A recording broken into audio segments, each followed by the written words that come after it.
Fareed Zakaria, GPS, CNN Sunday morning 10 Eastern and Pacific. Imagine if you flicked on your television and found that the government had canceled American Idol, 30 Rock, The Office, and Dancing with the Stars.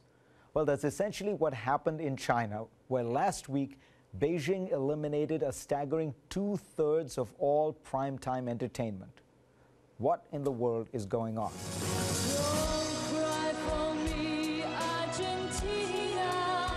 Supergirl looks and feels like American Idol, but the Chinese talent show was pulled for being too vulgar and too Western.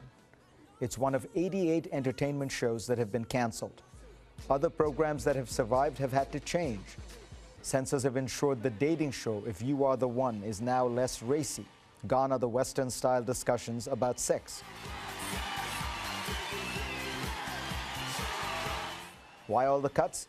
Beijing reportedly wants to combat what it calls excessive entertainment and a trend towards low taste. These orders came from the very top, from President Hu Jintao. In an essay published in a party magazine last week, President Hu claimed that hostile international forces were plotting to westernize and divide China. He called for forceful measures to develop homegrown cultural products that could engage China's youth.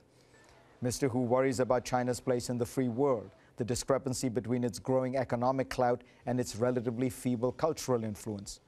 We all know that China's GDP will likely surpass America's total output within a decade or so. But as far as entertainment goes, the U.S. is completely dominant. China's top-grossing films last year were all from Hollywood. Kung Fu staring contest, go! The latest sequels to Kung Fu Panda and Pirates of the Caribbean. And that's despite a huge number of restrictions the Beijing government imposes on Hollywood. There should be a captain in there somewhere. What about domestic Chinese films? Well, the state lavished money on 2 star-studded propaganda epics last year, but they didn't bring in as much revenue as the Hollywood releases.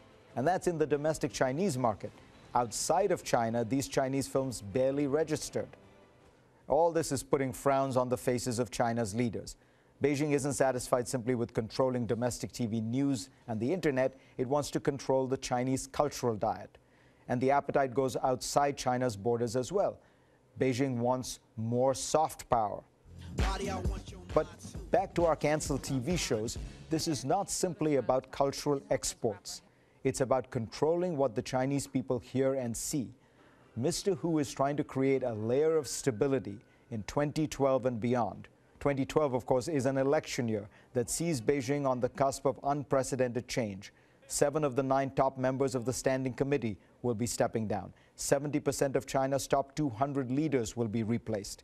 And in his final months in office, Mr. Hu is focusing on internal politics and the transition, setting the ideological foundations to guide a new generation of young leaders.